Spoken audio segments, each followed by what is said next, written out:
Bonjour à tous, bienvenue sur la chaîne YouTube Mécanique Sportive, c'est Nicolas. Aujourd'hui, je vous présente la nouvelle Volvo EX30. On avait fait la C40, la XC40 dans les versions électriques de chez Volvo. Mais là, c'est la version SUV la plus petite de la marque. Ils se sont dit on va faire un SUV compact, citadin, 100% électrique. On va voir ce que ça donne. Comme d'habitude, on se fait un essai sur tout type de route, on voit un petit peu les consommations. Ça fait quelques jours que j'ai cette voiture, je peux vous en parler un petit peu en détail. Et on se refait une petite conclusion à la fin. Le Volvo EX30, donc il est disponible en 3 versions différentes, on va dire principalement. C'est la version single moteur avec la petite batterie. Single moteur, un moteur à l'arrière, 272 chevaux, 343 Nm de couple et une petite batterie de 51 kWh. Ensuite, la version que je vous présente aujourd'hui, c'est la single moteur Extended Range. Extended Range, c'est pour une plus grande autonomie. Cette fois-ci, on passe à une batterie de 69 kWh, ce qui est beaucoup plus important déjà, quasiment 20 kWh de plus. Toujours 272 chevaux sur les roues arrière avec 343 Nm de couple. Troisième version disponible, ce sera la Twin Motor, toujours avec la grosse batterie. Twin Motor, cette fois-ci un moteur avant, un moteur arrière et 428 chevaux, 543 Nm de couple, ce qui est vraiment beaucoup plus. Avoir 428 chevaux, même sur une voiture sportive, c'est pas forcément commun à part les hyper sportives. Donc ça amène quelque chose de très dynamique. Alors il faudra voir au niveau du châssis, si c'est le même châssis que ça. J'espère que c'est revu parce que c'est très mou. Donc autant de puissance avec ce châssis, j'espère qu'il y a une différence. Pourquoi pas à essayer à l'avenir. En tout cas, cette version a un avantage côté confort, on verra. Alors c'est assez spécial, vous le verrez pendant cet essai, au niveau des phases de conduite. Vitesse maximum à chaque fois limitée sur toutes les versions à 180 km/h. Au niveau de la recharge, on peut aller sur du 11 kW, première recharge de base. On peut avoir en option du 22 kW. Et ensuite, on peut monter jusqu'à 175 kW sur les charges rapides. Un 10 à 80%, ça équivaut à 26 minutes environ de ce qui est annoncé par Volvo sur cette voiture. Au niveau du prix de la voiture, le modèle que je vous présente aujourd'hui, 47 950 € pour une version 4 roues motrices, on sera aux alentours des 53 000, un petit peu plus, mais l'avantage d'avoir 4 roues motrices, c'est par exemple si vous habitez en montagne, qu'il y a de la neige ou des conditions un petit peu difficiles, ça peut être un vrai avantage plutôt que d'avoir une version propulsion. Même si une version propulsion, ça peut être marrant, mais j'ai toujours pas trouvé le bouton désactiver l'ESP. Je pense que la bonne alternative, c'est celle-ci, la grosse batterie en version propulsion. Ça consomme moins. Au niveau des autonomies annoncées pour la petite version avec la petite batterie, un mixte à 344 km ou 475 km en usage urbain. On sait que l'usage urbain, ça consomme un petit peu moins car on accélère moins fort, on récupère à chaque freinage, donc ça joue. Ou l'usage urbain ou l'usage sur les petites routes de campagne à 70, ça consomme quasiment rien une voiture électrique. Ensuite, cette version aujourd'hui, 470 km en mixte et 660 en urbain. 660, bon, c'est quand même bien, mais on sera plus proche aux alentours. Là, dans les conditions qu'il fait, il fait plutôt beau, un peu frais, mais ça va. On va dire qu'on peut tabler sur un 400 km d'autonomie réelle sur 100% de batterie. Et ensuite, il y a la version 4 roues motrices qui, elle, descendra un petit peu. Elle sera à 450 km en mixte ou 590 en urbain, parce que plus de puissance, deux moteurs qui tournent. Au niveau du gabarit, ça reste assez compact, 4,23 m de long, 1,84 m de large ou 2,03 m avec les rétroviseurs sur 1,55 m de haut. Au niveau du poids du bébé, entre 1840 kg et 1960 kg, donc on est un petit peu en dessous des 2 tonnes, ce qui est bien parce que vous avez entendu peut-être des nouvelles réglementations pour les voitures électriques, par exemple pour le stationnement dans les villes comme Paris, et il y a d'autres villes qui veulent s'y mettre. Oui, Anne Hidalgo, elle a motivé les autres. Selon les versions, ça pourra remorquer entre 1000 et 1600 kg. Ça évolue 1000, 1400, 1600. Au niveau du diamètre de braquage, on sera sur 11 mètres environ. On verra qu'il y a un coffre à l'arrière de 318 litres, un petit frunk à l'avant également. Cette voiture sera disponible en 5 couleurs, du gris, du noir, du jaune, que j'aurais adoré voir, en blanc et en bleu également. On pourra avoir des jantes de 19 pouces ou de 20 pouces. On aura le choix entre 4 intérieurs différents. Aujourd'hui, on a un intérieur clair avec un mixte tissu et simili-cuir. On a une barre de son qui est une nouveauté également sur cette voiture. Et ce qu'il faut savoir, c'est que cette voiture est basée donc sur les voitures du groupe Geely. Geely, c'est le groupe qui a racheté Smart, qui font les hashtags maintenant, qui ont racheté Volvo et qui ont aussi leur grand groupe en Chine. Donc c'est une plateforme également chinoise avec une voiture produite en Chine pour cette version. On avait déjà essayé la Hashtag One. Là, on est sur une autre philosophie et franchement, entre la Hashtag One ou celle-ci, je préférais quand même celle-ci. C'est mon ressenti. Mais est-ce que je préfère celle-ci comparée à une C40 ? Je pense pas. Par contre, niveau look, oui effectivement, elle a vraiment du style et on va voir à l'intérieur, tout est différent. Je vais d'ailleurs vous faire une vidéo spécialement dédiée à cet écran parce que ça change tellement. Pour un utilisateur Volvo, il ne reconnaîtra rien à l'intérieur. Sur la partie avant, on peut commencer par le haut. Ici, on a un énorme toit vitré panoramique. Ensuite, on redescend caméra ici pour les aides à la conduite. Un pare-brise plutôt incliné, un petit peu bombé. C'est plutôt joli. Double essuie-glace avec les buses qui sont cachées à l'intérieur pour le lave-glace. Un capot un petit peu plongeant, pas forcément trop à plat. Ça plonge un petit peu pour jouer sur l'aérodynamique. Des lignes assez marquées sur les extrémités. Ensuite, on retrouve ces nouveaux blocs optiques ici à l'avant pour les phares avant. Bien sûr, 100% LED. On a les pleins phares automatiques. Ça fonctionne plutôt bien. Pas de feu matriciel sur cette version que j'ai essayé. Ça ne fonctionnait pas de nuit. Donc, c'est juste des blocs LED. Plutôt joli, donc avec toujours ce T ici. Juste en dessous, on retrouve pareil cette forme qui se prolonge avec l'épaisseur ici pour avoir des rideaux d'air qui vient guider les flux d'air sur les côtés. Et ensuite, donc, on peut voir une ligne ici. Donc, on a l'impression d'avoir des grandes parties rectangulaires.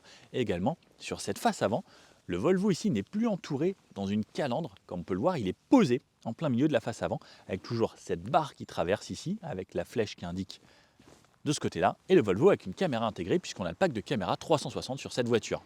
Je reviens au frunk juste après. Ensuite, donc on peut voir, tout ça, c'est une grande face ici, entièrement plane, assez lisse. Ensuite, on redescend, on a des parties plastiques. À partir de là, c'est du plastique brut, directement noir. Et ensuite, des capteurs d'aide à la conduite, ici pour le régulateur adaptatif et les freinages d'urgence, etc. Pour le frunk, alors, on a une clé. Alors déjà, la clé, ça, c'est le truc qui m'a surpris. Alors, ils m'ont mis dans une petite pochette. Hop, je vais chercher la clé. Donc ça, c'est la clé. Et comme vous pouvez voir sur cette clé, il n'y a aucun bouton. Alors ça, moi, ça me perturbe énormément parce que j'aime bien fermer quand je veux ouvrir. Là, je n'ai rien. Et j'avoue que je suis pas très fan parce que, moi, surtout moi qui filme ou autre, en fait, c'est dès que je m'approche de la voiture, elle va s'ouvrir, mais dès que je m'éloigne ou que je suis en dehors, elle va se fermer. Alors c'est bien ou pas, mais je préfère quand je le fais moi-même. Donc quand j'ouvre la porte, regardez par exemple là, je tournais autour, elle met un petit peu de temps à s'ouvrir. On ouvre le capot. Bonne chose, c'est que si on tire 2 fois, ça déverrouille comme chez BMW. Ça, c'est une bonne chose, ça évite d'avoir à aller chercher un petit truc en dessous et j'ai juste à soulever ce capot, donc équipé de vérins. De ce côté-là, on retrouve de quoi remplir le lave-glace et ce petit frunk juste ici à l'avant, avec des petites inscriptions ici avec une sorte de petit cerf, ou je ne sais plus comment on appelle ça dans le Nord, les reines du Père Noël. La petite voiture est quelque chose qui est assez joli, juste ici. Ça permettra de ranger ces câbles électriques, par exemple. Hop, et on referme. Elle s'ouvre, elle se ferme à chaque fois que je m'approche, ça fait un petit peu comme les Renault. Sur le côté, on reconnaît quand même que c'est une Volvo à ces lignes, ces grandes jantes, et en plus là on peut voir que les roues ont été mis vraiment aux 4 coins. On a des porte-à-faux vraiment très très courts, ça permet normalement d'avoir une meilleure habitabilité à l'intérieur. En biton, comme on peut le voir aujourd'hui, donc avec cette partie ici, avec un long béquet qui vient tomber sur l'arrière, le EX30 qui est rappelé à cet endroit-là, les parties ici entourées de noir, avec un lecteur de carte ici NFC, puisqu'on peut avoir une carte ou un téléphone pour déverrouiller cette voiture, comme de plus en plus avec des digital keys. Les poignées type frigo à l'avant et à l'arrière, des rétroviseurs vraiment spécifiques à cette voiture, et lorsqu'on est dedans, on va voir qu'il n'y a pas de casquette au-dessus du miroir, c'est assez atypique. Et elle se referme. Au niveau du design, ce que j'aime bien, c'est cette partie ici avec le capot, donc quand il se lève avec ce côté arrondi qui suit l'arche de roue ici. C'est un petit style sympathique et comme on peut le retrouver sur l'arrière, donc on a cette ligne et également une autre ligne qui ressouligne justement l'arrondi. Je trouve ça plutôt joli. De ce côté-là, la trappe de recharge, donc comme je vous disais, 11, 22 ou jusqu'à 175 kW pour la recharge, 26 minutes pour un 10 à 80% sur les recharges rapides. Sinon, comme d'habitude, on y passe la nuit à peu près à la maison sur une borne de recharge à domicile. partie plastique sur le bas qui rappelle ce qu'il y a à l'avant et à l'arrière. Ça donne ce côté un petit peu plus SUV crossover que beaucoup de marques aiment donner. Des jantes qui sont assez grandes sur cette version. Comme je vous disais, on a le choix entre du 19 ou du 20 pouces.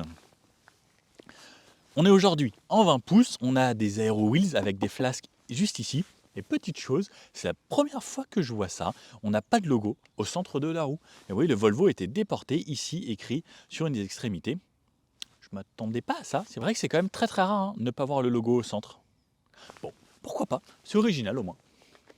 Trois quarts arrière, on peut le voir, un look assez atypique. Cette partie très carrée, on a l'impression, je crois que c'est Range Rover qui avait sorti un truc un petit peu du style avec le Evoque, avec quelque chose de compact, une petite fenêtre à l'arrière. Ça me fait penser un petit peu à ça. Vous aussi ou pas du tout? Il y a plusieurs inspirations en fait sur cette voiture. C'est pareil, cette partie. Quand vous allez voir la nouvelle Renault R5, alors cette vidéo sortira peut-être avant, ça ressemble énormément à la Renault R5. Cette partie et cette partie qui remonte, c'est vraiment les mêmes formes, c'est vraiment les mêmes codes. Je trouve ça assez bluffant. Le Volvo ici noté et long béquet comme je vous disais, une vitre un peu inclinée, l'essuie-glace bien pratique. Attendez, je vous mets plein arrière. Là, ce sera mieux. Mais attendez, je vais essayer de faire encore mieux. Vous allumez les feux. Alors, si elle veut s'ouvrir.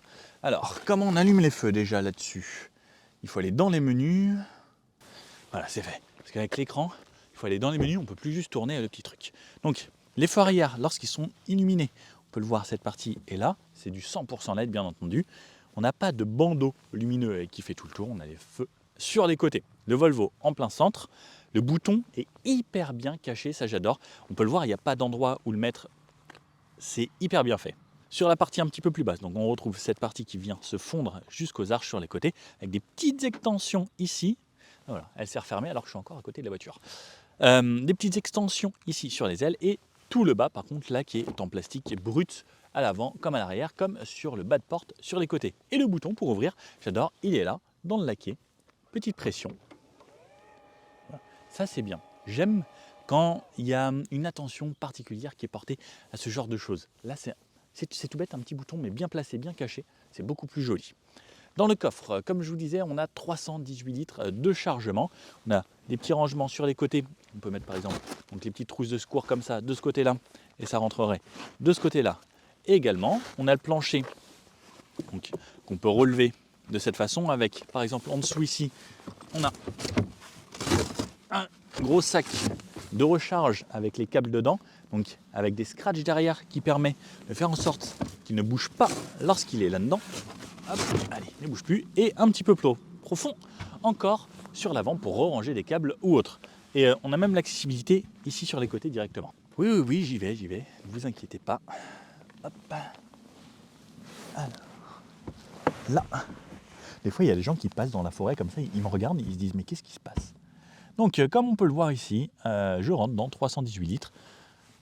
Ici, plage en dur à cet endroit-là. Et bon, il y a un petit peu de place. C'est pas forcément le coffre le plus généreux des petits SUV. Mais ouais, ça me suffirait. Banquette en 2 tiers, 1 tiers, fixation top taser et Isofix. Avec une petite prise 12 volts ici et un éclairage LED juste de ce côté-là, là-bas. Un truc un petit peu embêtant, j'ai la clé dans ma poche. Si je veux ouvrir cette porte, eh bien je ne peux pas parce que je n'ai pas ouvert la porte conducteur. Ça par contre c'est vraiment embêtant. Je ne peux même pas ouvrir la porte passager si j'étais resté à côté de la voiture. À l'arrière de cette voiture, allez, je vous montre ici, portière donc avec une texture un petit peu spéciale mais qui est un poil moussée sur le haut. Une sorte de plastique recyclé avec une texture où on sent justement les petits granulés de plastique recyclé au toucher. Des poignées ici qui ressemblent à une poignée métallique qui fait vraiment classe. Et une partie avec un accoudoir ici avec une texture qui ressemble un petit peu à la sellerie. Des parties comme la sellerie à l'intérieur des bacs de porte. Et ensuite du plastique ici. Pareil, Volvo fait de plus en plus de matériaux recyclés. C'est pour ça également qu'on retrouve ce genre de plastique à l'intérieur. Mais avec de la texture, c'est plutôt joli. Et la partie haute est assez agréable juste ici. Pas de commande de fenêtre ici. Elles seront juste là-bas. Allez, je viens me mettre à l'intérieur de cette voiture. Alors, lorsque je m'installe, moi je fais 1m80. Comme vous pouvez voir au niveau des genoux, il me reste encore de l'espace. Les 2 sièges à l'avant sont réglés pour moi. J'ai de la place au niveau de la tête. Je pense que c'est assez généreux, surtout ce grand toit vitré me permet d'admirer le ciel.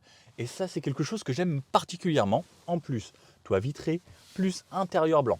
Pas de rideau sur le toit vitré, donc il y a un film anti-infrarouge et anti-UV directement dessus, ce qui fait qu'il est un petit peu plus teinté. Bon, on ressent quand même un petit peu le soleil lorsqu'il est au-dessus, mais ça peut être plaisant. J'avoue que je ne l'ai pas encore essayé l'été.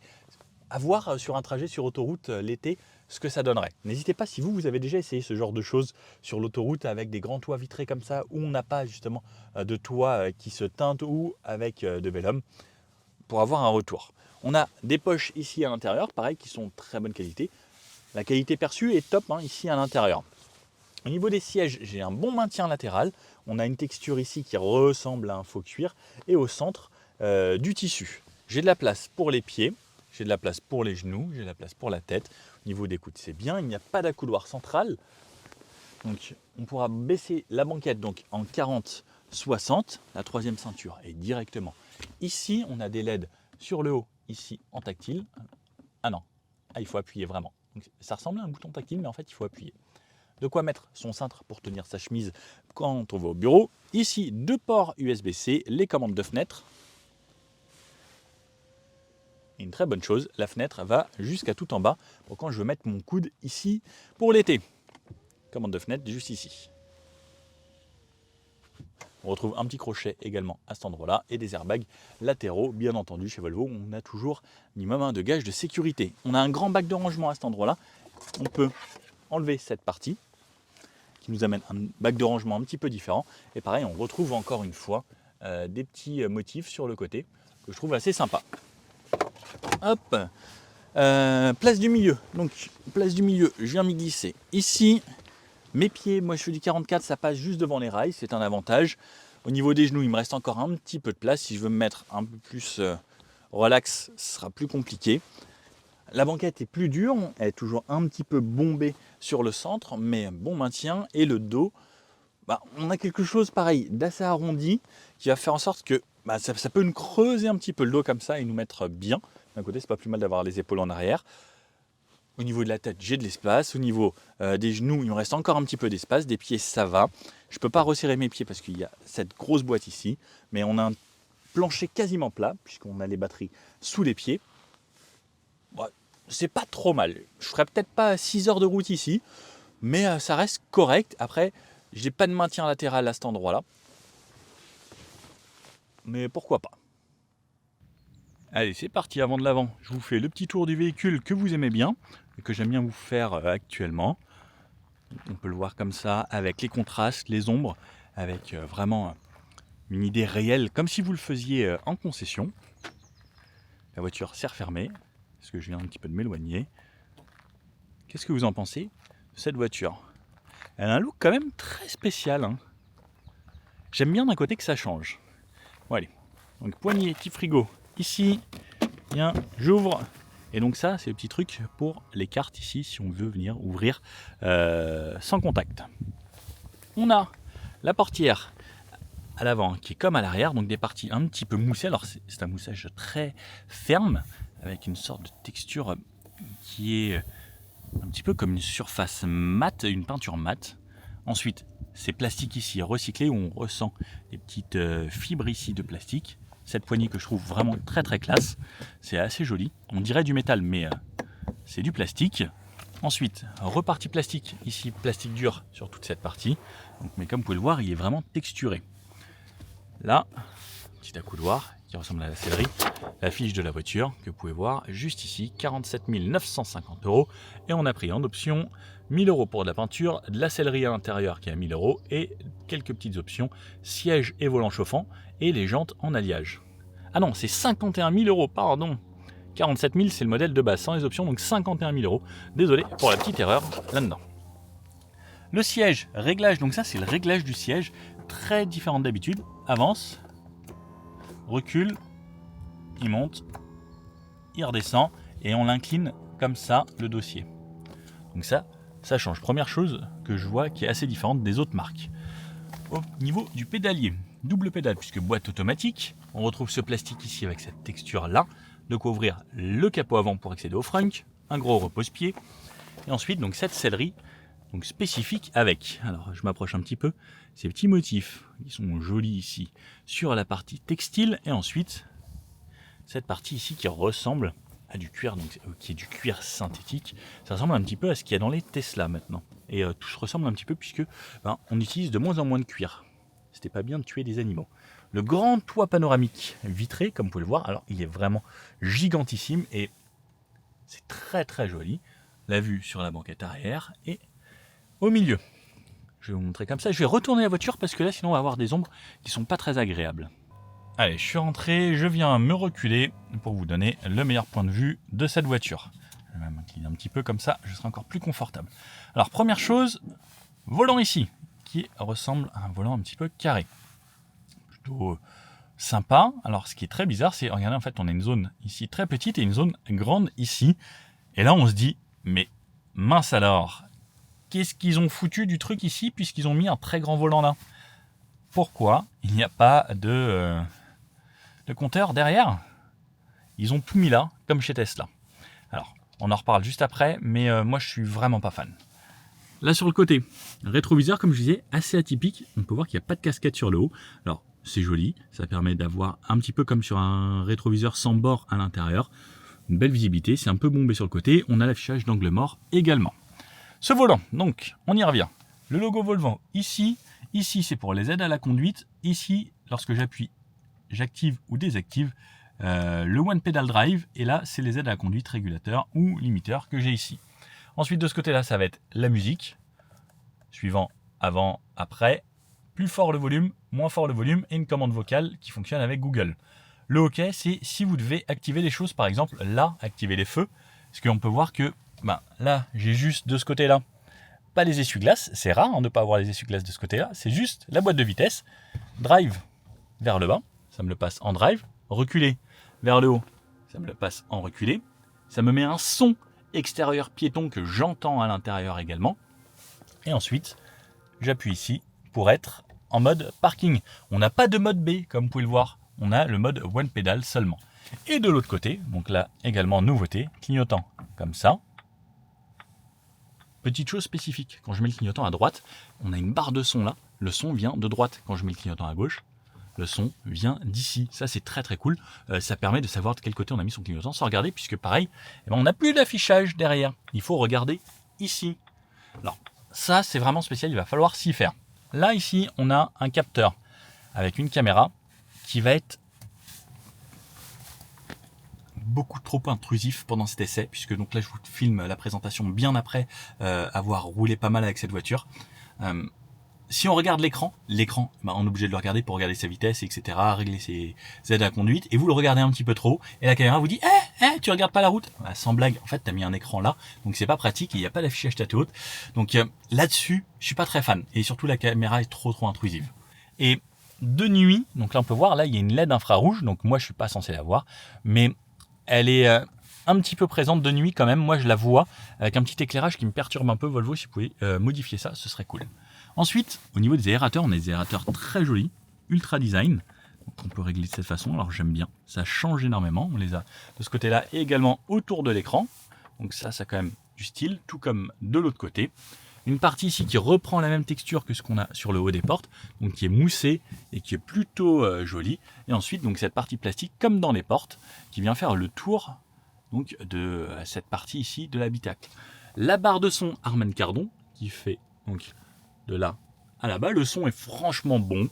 Alors, c'est pas extraordinaire, mais c'est franchement bien.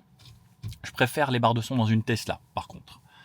Sur le haut, on va commencer par le haut, ensuite on va redescendre cette fois-ci.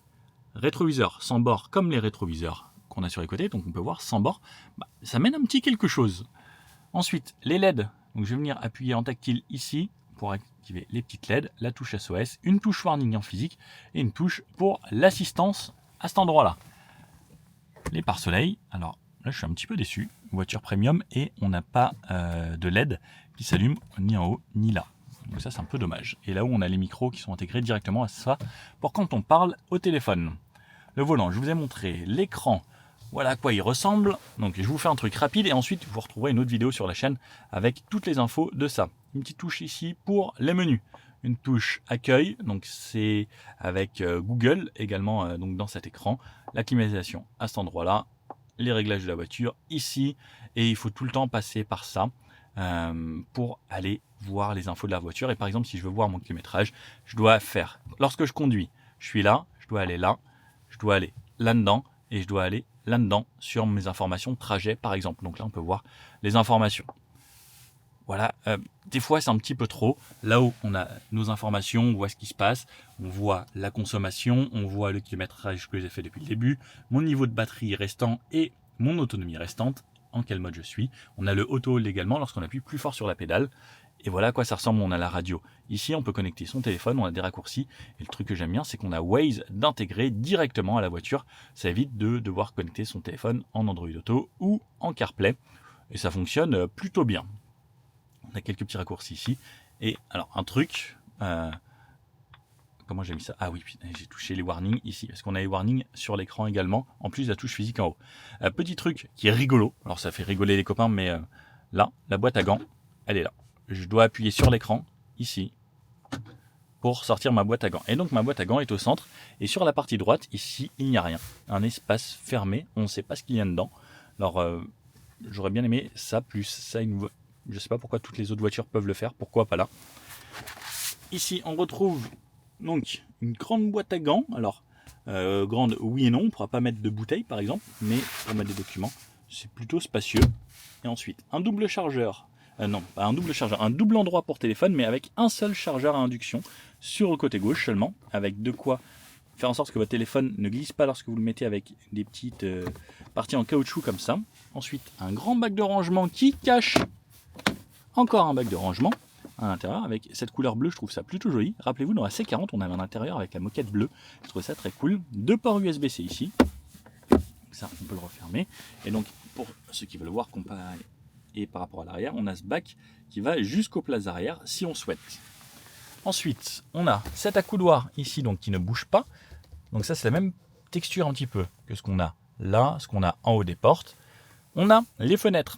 Alors là, ils ont fait comme Volkswagen, ce que tout le monde a détesté. Ils se sont dit, tiens, on va mettre l'ouverture des fenêtres arrière en appuyant sur un bouton rire. Donc si je fais ça, j'ouvre ma fenêtre arrière. Et si j'oublie de le faire, je veux ouvrir ou fermer l'avant, bah ça marche pas. Il faut que je revienne ici, que je reclique sur rire. Verrouillage du véhicule, ici. Et lorsque j'ouvre à l'avant, donc là j'ouvre à l'avant.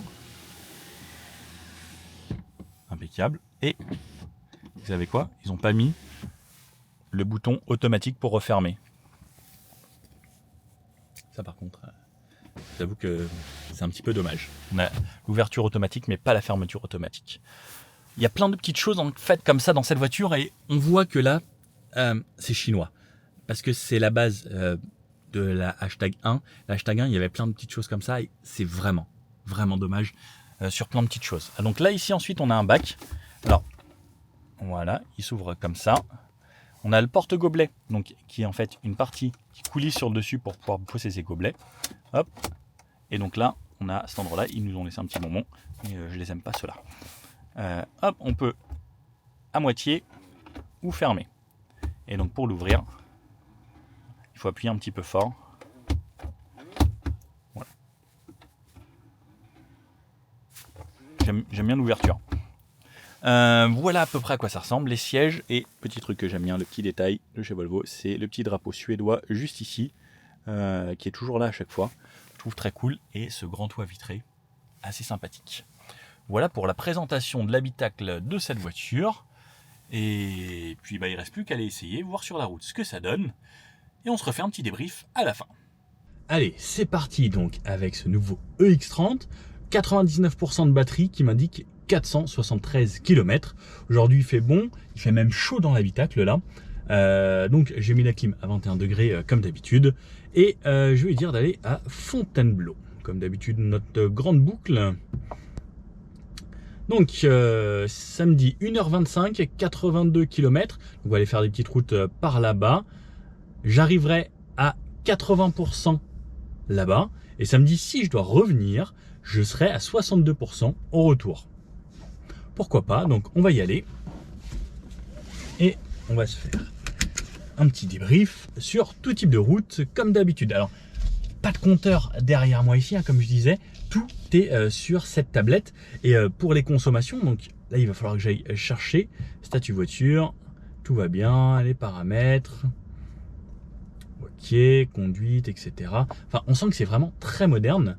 Par contre, il faut s'y faire pour lorsqu'on va vouloir retrouver ce que l'on veut. Donc moi, par exemple, là, je voudrais aller au truc de la voiture pour remettre à zéro.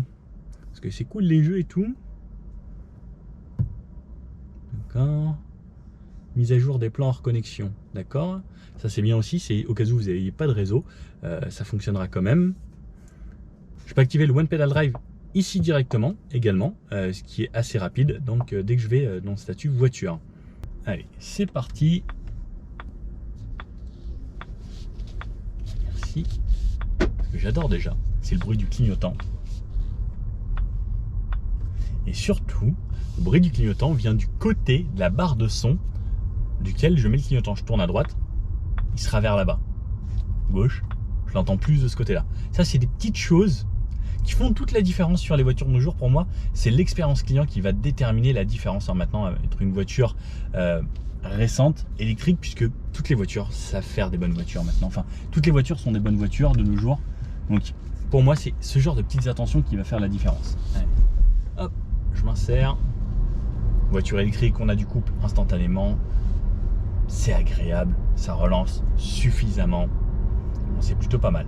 J'ai activé le One Pedal, plus chez Volvo ils ont un truc qui est top, là je relâche, c'est en roue libre, elle détecte qu'il y a une voiture devant, elle y va et elle va venir jusqu'à l'arrêt, tout doucement. Ça, c'est une de mes options préférées de chez Volvo. Il y a d'autres marques qui commencent à le faire. La première fois que j'ai expérimenté ça, c'était sur un XC60, j'avais adoré. Donc, ce sort de One Pedal, ça va permettre justement d'avoir cette fluidité. Par exemple, là je vois que le feu là-bas est rouge, je relâche ici. Alors là, j'ai peut-être un petit peu trop anticipé parce que des fois, quand on relâche également, elle sait qu'on veut régénérer un petit peu. Mais dans une conduite normale, bah voilà, là, je vais relâcher à peu près là. Elle freine gentiment, mais elle freine de plus en plus en suivant la voiture de devant. Alors, il ne faut peut-être pas trop anticiper non plus. Mais là, par exemple, hop, je touche à rien.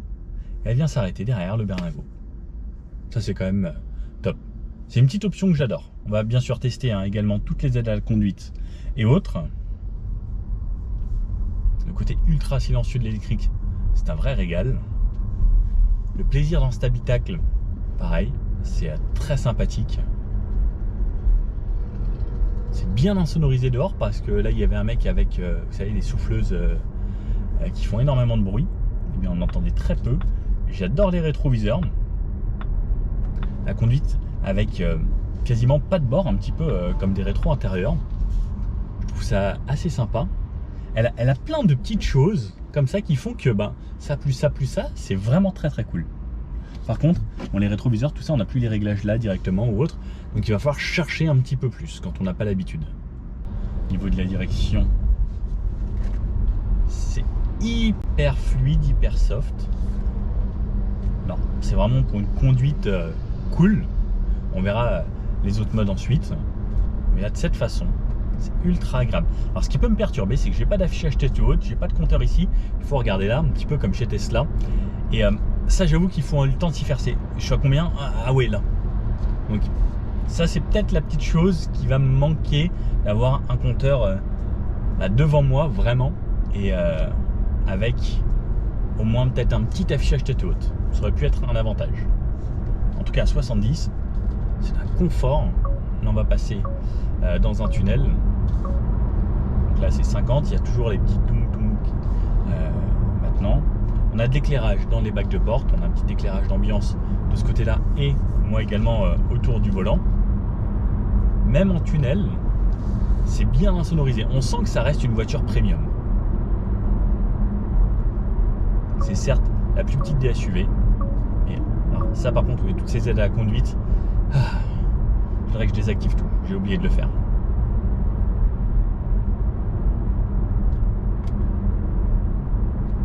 Là par exemple, je me mets toutes mes assistances, comme ça respecte au moins. Ça fonctionne plutôt bien. Bon, là pareil, on a une caméra, elle me dit restez attentif parce que je vous parle, je regarde l'écran et je sais pas qui est le mec qui s'est dit oh, tiens, on va mettre plein de trucs comme ça. Alors c'est cool, hein, mais trop c'est trop. Je sais pas si vous êtes d'accord avec moi, mais pour moi trop c'est trop. Après ça fonctionne bien, les aides à la conduite chez Volvo ils sont assez bons.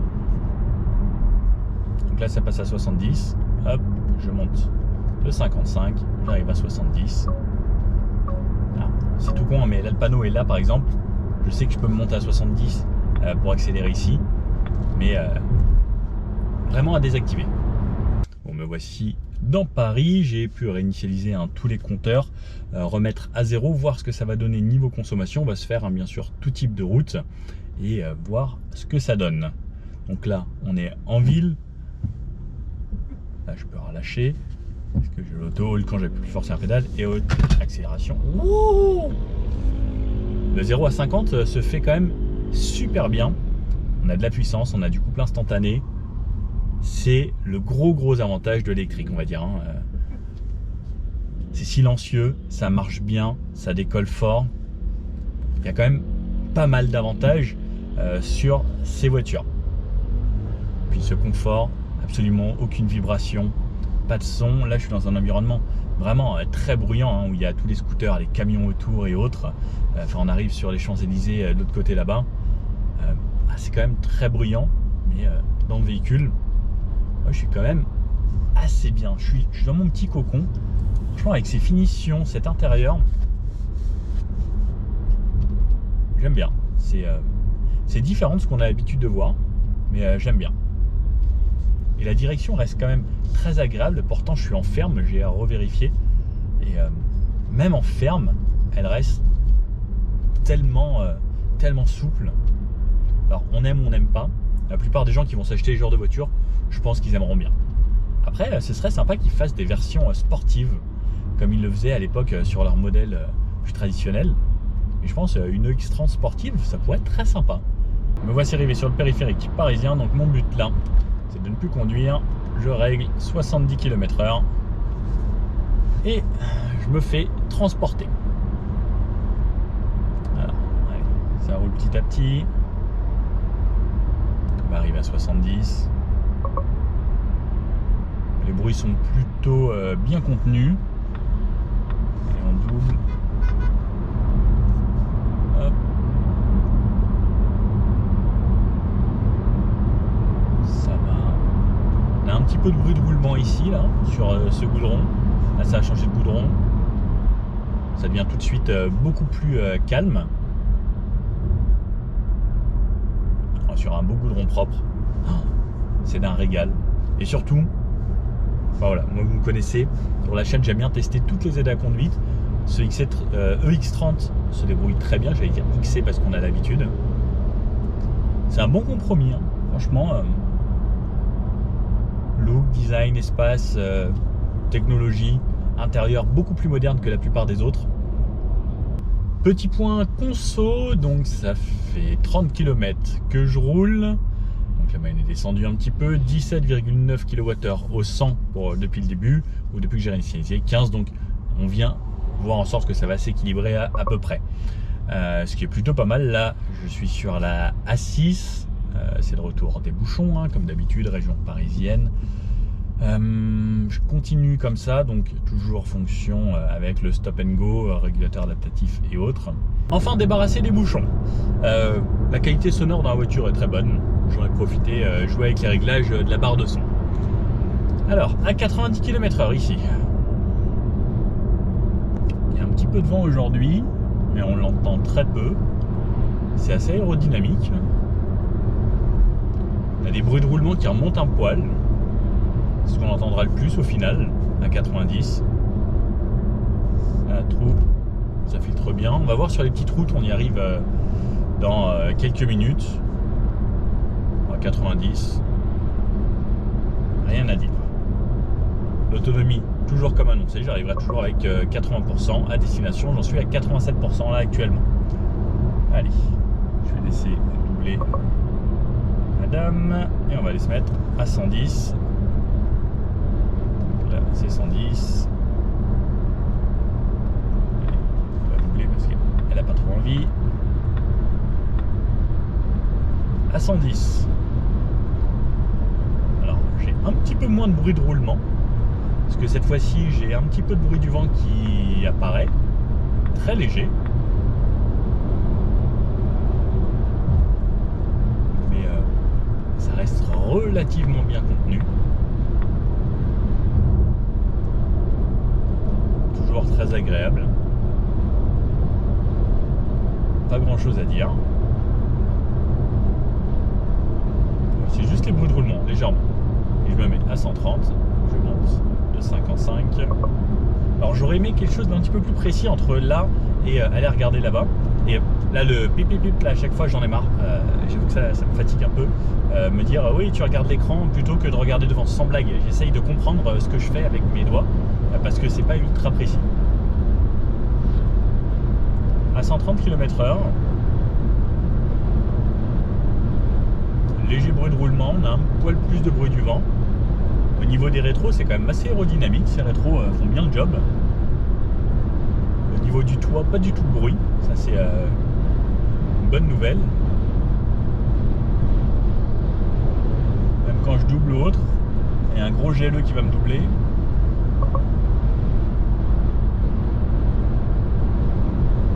C'est plutôt bien insonorisé. Donc là, un petit peu plus de vent. Un peu de bruit de roulement, toujours zéro bruit de moteur. Gros avantage de l'électrique. Pas de vibration. Toujours mes aides à la conduite.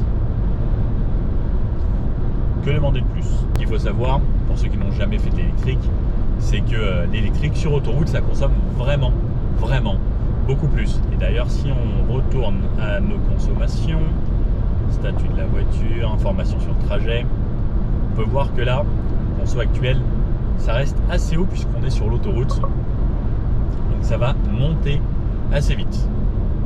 Au niveau de la moyenne, donc 60 km depuis le départ, 18,3 de moyenne, ou 17,1 depuis que j'avais réinitialisé sous les tunnels en roulant déjà. Ça reste assez correct. Ce qui est bien aussi également, là comme vous pouvez le voir, c'est que l'affichage du GPS reste lorsqu'on est dans des menus. Donc il y a une fenêtre qui va s'ouvrir pour nous dire voilà, n'oubliez pas de sortir. Ça, dans beaucoup d'autres voitures, c'est pas le cas. Ça reste Google qui fait ça, donc Google, ils sont quand même assez intelligents. Allez, on arrive sur les petites routes de campagne. La direction, donc comme je vous disais, toujours aussi fluide. On va voir ce que ça donne donc maintenant sur des routes très dégradées. L'amortissement a l'air bon. La nid de poule. J'ai rien senti. Là, ici c'est pas mal dégradé aussi. Ah, ça reste très confort. La suspension fonctionne bien. Aussi gros trou. Et hop. Je ne ressens rien. C'est assez bluffant. Ça fait bien son boulot. Là on va voir, hop. Gauche. Droite. Ça a l'air plutôt dynamique en plus.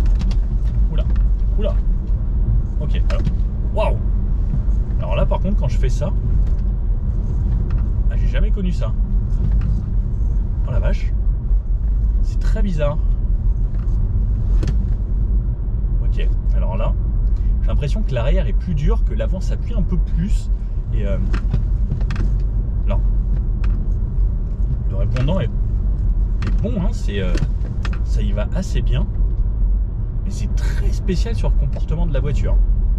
Allez, on passe dans le gros trou ici. Oh, ça rebondit un petit peu, ça bouge. Donc ça reste assez confort. Mais en dynamique, c'est très spécial par contre. Je vais aller ranger mon trépied mieux aussi dans le coffre parce que ouais, c'est ultra flagada comme ça. Ça, c'est un petit peu dommage. Parce qu'on avait quand même une bonne voiture, agréable. Alors, peu de gens vont rouler ce genre d'auto de façon dynamique et sportive. Mais ça, par contre, sur des esquives ou autres, on se sent pas forcément ultra serein tout le temps. Les amis, on en parle. 15 février, il fait 21 degrés dehors. Bon, 0 à 100 comme d'hab. Allez. Ouf. Ça marche bien. 40, 50, 60, 70, 80, 90 et 100. Oui, ça marche quand même relativement bien. Là, c'est assez efficace. Donc j'ai pas trouvé de mode à cette voiture. Donc pour moi, on n'a qu'un seul mode et c'est tout. Et c'est vrai que bien propulsé, on sent que c'est une propulsion. On a l'avant qui se lève un peu. Allez, 100, 100 à 0.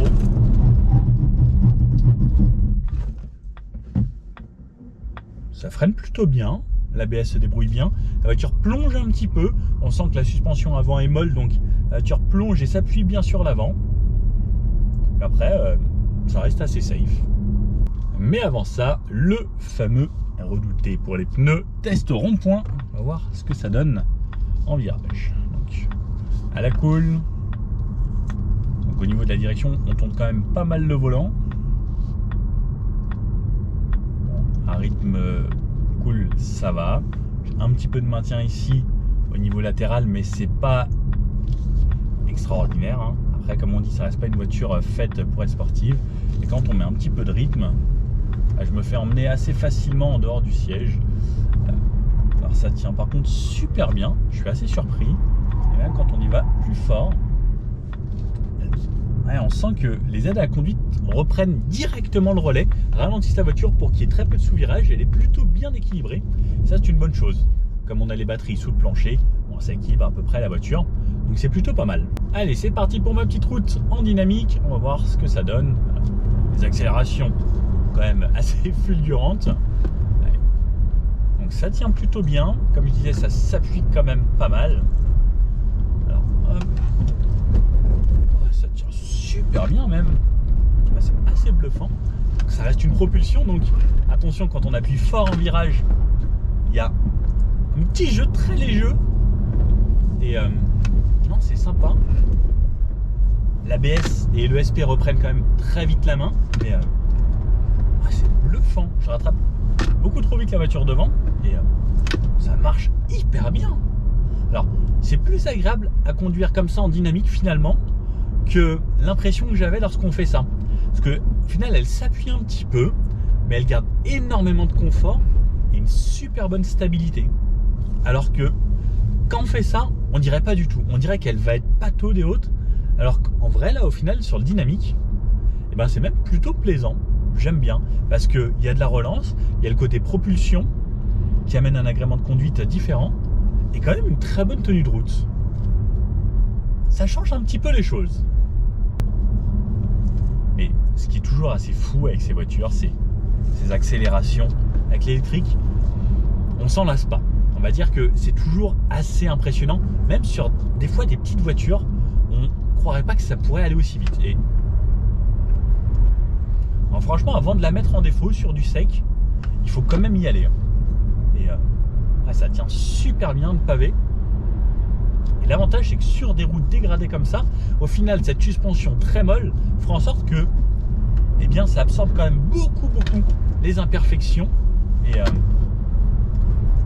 on peut quand même y aller vraiment fort. Même sur les freins, avant d'emmener l'arrière, il faut vraiment y aller.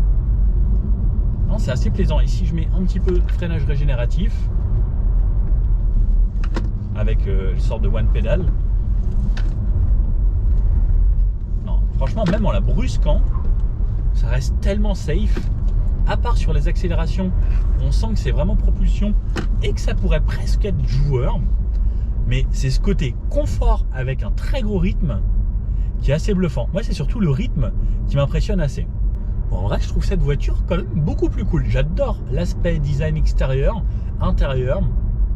Et ce côté confort et à la fois pépère mais qui peut rouler vite en gardant du confort, c'est quand même assez sympa.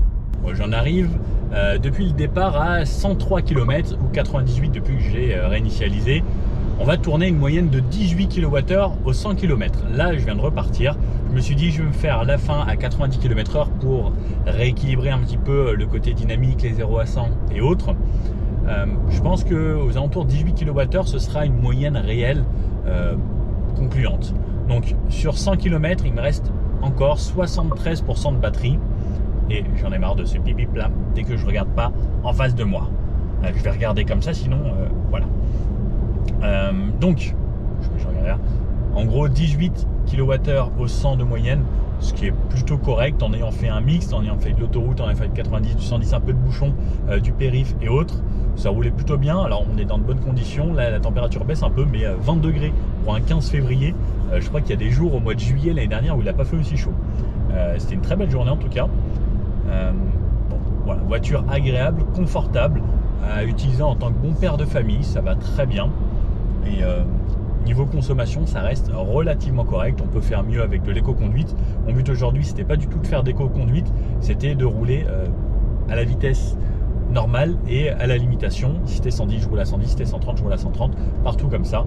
Et avec quelques petites réaccélérations de façon normale, sans éco-conduite. Il n'y a pas de mode éco ou quoi que ce soit accessible. Donc je me suis dit, allez, on roule de façon normale et plutôt bien. Un des trucs top, c'est le rayon de braquage qui est quand même vraiment idéal pour ce genre de véhicule, un petit SUV urbain citadin. Ça braque plutôt bien en marche arrière, caméra sur les côtés et autres. C'est quand même vraiment pas mal. Bon alors, ce Volvo EX30, qu'est-ce qu'on en pense? Eh bien, c'est une bonne voiture. C'est confortable, ça reste quand même un minimum Volvo, même s'il y a beaucoup de choses qui évoluent. Au niveau du châssis, c'est un petit peu différent. Ça ressemble un peu à la Smart Hashtag 1. Au niveau de la suspension, ça reste confortable. C'est pas forcément ce qu'il y a de plus dynamique, mais au quotidien, ça reste une bonne voiture. Si vous prenez la version la plus puissante, hâte de voir ce que ça donne, mais il faudrait que je la réessaye pour voir justement si on a une évolution au niveau du châssis. En tout cas, ça reste une auto confortable, agréable, avec des finitions qui sont plutôt jolies, beaucoup de matériaux recyclés. Alors, c'est pas aussi noble que du cuir que ce qu'on avait avant. Mais bon, est-ce qu'on veut tuer des petits poissons dans les mers? Bon, je ne sais pas trop, à vous de voir. Bonne voiture, oui. Est-ce qu'on prend ça ou un C40? J'avoue que le look de celui-là est quand même assez cool. L'intérieur qui est différent, un peu plus de modernité. Google qui est intégré beaucoup plus qu'avant également. Un écran qui est différent, c'est bien aussi, hein, mais c'est différent. Le fait qu'il n'y ait pas d'écran central ou derrière le volant, un compteur avec au moins juste ma vitesse ou un affichage tête haute avec ma vitesse ou 2-3 informations comme les aides à la conduite, qu'il faille regarder toujours à droite, ça me dérange un petit peu, même pour les essuie-glaces, les phares ou autres, qu'il faille passer par le menu. Même si c'est des choses qu'on ne fait pas forcément tous les jours, hein, mais je trouve que ça aurait été quand même plus pratique d'avoir un tout petit écran derrière le volant. À part ça, niveau consommation, sur environ 200 km, j'ai une moyenne à 17 kWh au 100 km, en ayant des conditions qui étaient plutôt bonnes le premier jour. Ensuite, il y a eu des conditions un petit peu plus froides quand j'ai fait de l'urbain. Mais voilà, je trouve ça agréable comme voiture si on l'utilise de façon cool. Les petites aides à la conduite, le one pedal, etc. C'est un plus. Bon, le one pedal, on l'a plutôt que le mode B. Donc pourquoi pas ne pas avoir de mode B. Le petit frunk qui reste quand même pratique. C'est plutôt bien. Voilà, c'est une voiture qui est globalement bien, mais avec des petites touches à finir parce que, voilà, il me semble que, je ne sais pas si c'est eux qui ont racheté aussi Lotus sur le L-être. Le L-être où j'étais pas si fan que ça. Il y a des très belles finitions, mais il y a plein de petites choses logicielles qui manquent.